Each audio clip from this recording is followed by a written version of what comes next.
Is growing over what a second Donald Trump presidency would mean for his adversaries. During an interview with conservative media personality Glenn Beck, Trump sent a warning to his political opponents about what would happen if he is reelected. You said in 2016, lock her up. And then when you became president, you said, we don't do that in America. That's just not the right thing to do. That's what they're doing. Do you regret not locking her up? And if you're president again, will you lock people up? Well, I'll give you an example. The answer is you have no choice because they're doing it to us. Let's bring in Miles Taylor, co-founder and senior advisor of Forward, former Department of Homeland Security chief of staff, and author of the terrific new book, Blowback, A Warning to Save Democracy from the Next Trump.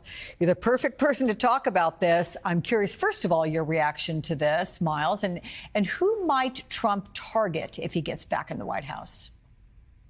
Well, you're looking at one of them, Alex, and I only say that half facetiously because I've had a lot of conversations with folks for Blowback and for other things about what Donald Trump would do in a second term. And I think it's very, very clear from those conversations that a second term of Donald Trump would likely be a last term of American democracy because of the intent to go weaponize democracy's guardrails, especially the justice system, against his adversaries. Now, a number of folks who worked in the Trump administration with me and have since spoken out against the ex-president, we joke darkly about the fact that in a second term, a number of us will be in orange jumpsuits in Guantanamo Bay. And I say that the comment is half facetious because Donald Trump actually did have a vision while I was in the administration to go use the terrorist prison at Guantanamo Bay to house political prisoners. And in that case, what he wanted to do is use it to move people from the southern border to send a message and put them in the same place where people like Khalid Sheikh Mohammed, the mastermind behind the 9/11 attacks, sits behind bars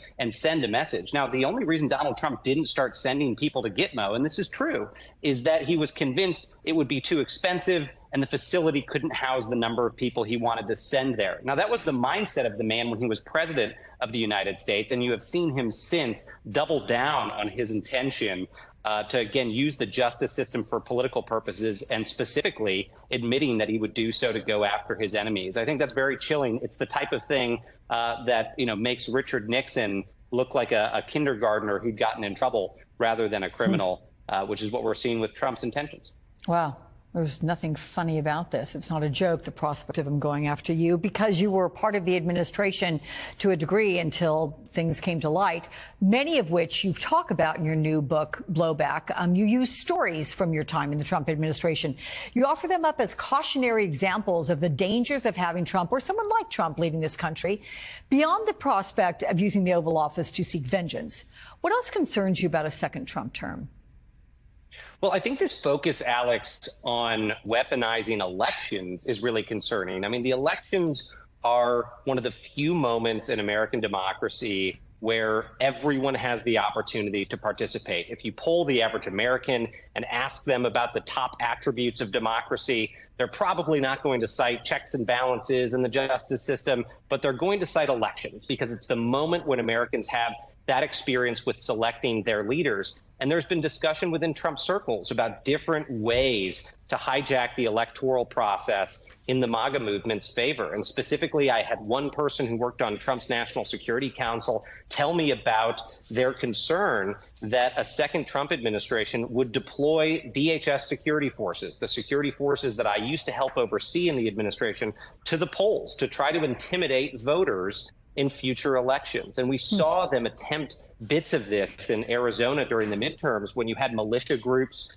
go and show up at the polls as ballot watchers to try to intimidate Democratic voters and independents and make sure that they didn't show up and cast a ballot against their side. To imagine the federal government making that a policy and deploying security forces to cities under the guise of election security, but really with an intimidation mission can only be called authoritarian in nature, Alex. Yeah.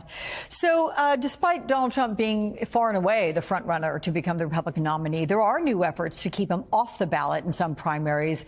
Liberal and conservative lawmakers, keep that in mind, liberal and conservative lawmakers in New Hampshire, Arizona, and Michigan, all exploring the idea of using the 14th Amendment, which disqualifies anyone from holding office if they've engaged in insurrection or rebellion against the U.S.